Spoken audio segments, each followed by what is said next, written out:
This time of the year reminds me of a time when I was working in Austria some years ago. Austria is a country of mountains and the mighty river Danube. And one evening I set off on a bike across the fields, and there I saw something strange. There was a high white wall, and behind the white wall there was a glow coming.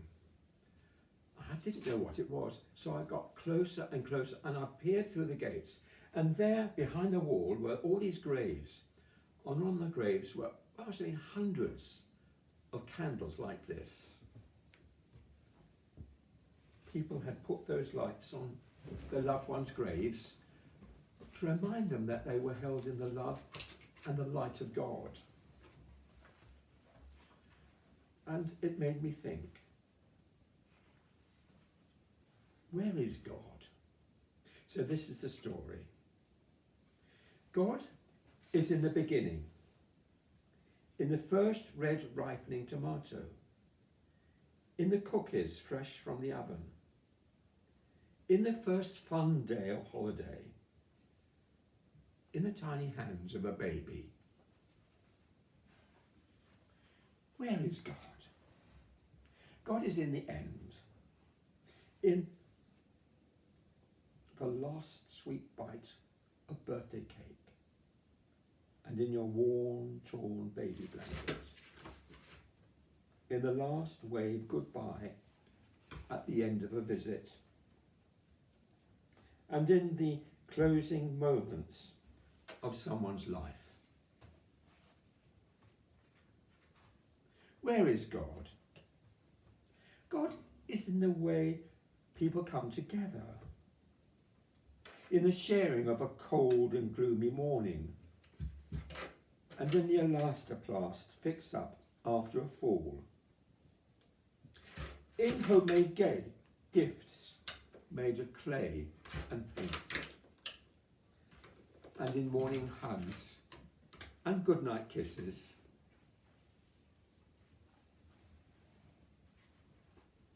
Where is God? God is in the world, in bird chirp, frog song, and chattering squirrels, and in the fly caught in the spider's web, in caterpillar chewing leaves from daisies, and in worms turning leaves into earth.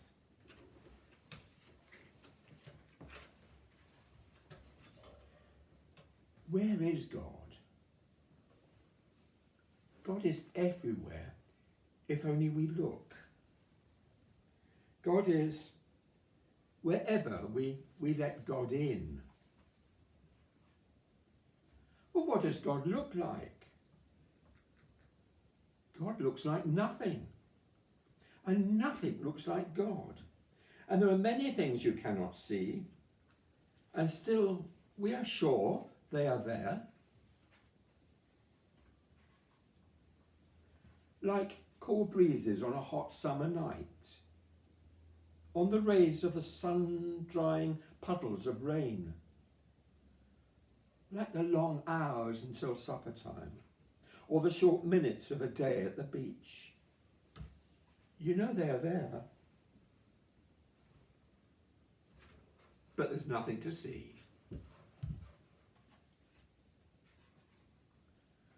Like the kindness in someone's voice, or the happiness in a song. Like the pride when mum or dad helps in your class or your work. Or the jumpy excitement at the start of a holiday. You know it's there, but there's nothing to see. Like the love your mum adds to your goodnight story, or your dad's hooray when you first tie your shoes. Like your hope when it's your turn to bat,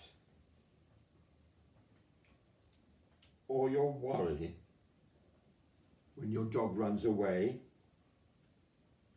You know it's there, but you cannot see it. God doesn't look like anything either, because there is nothing to see. But everyone and everything gives us clues that God is here. Clues that point to the one we cannot see. How does God make things happen? Look at your family. See sisters taking turns on the slide, and brothers sharing a new game.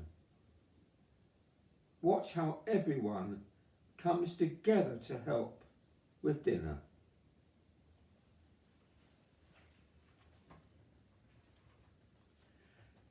How does God make things happen? Look at your school. A boy helps when another can't reach. A girl shares her lunch.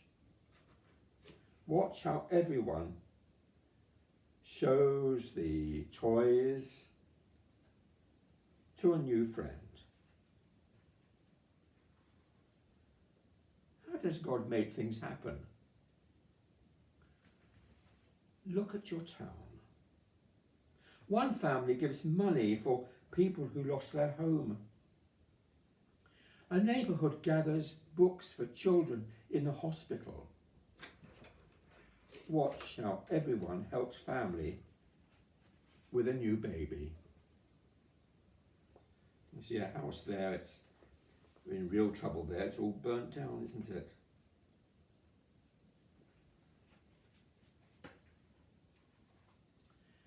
How does God make things happen? Look in the mirror. Can you visit someone who feels lonely? Or pick up litter in the playground? Can you and your friends collect toys for children who have none? How does God make things happen? With little hands and big hands. With young hands and old hands. With your hands. Well, that's the end of the story. And I say it's good to be with you, even if it's in this strange way. And I hope you have a good day today.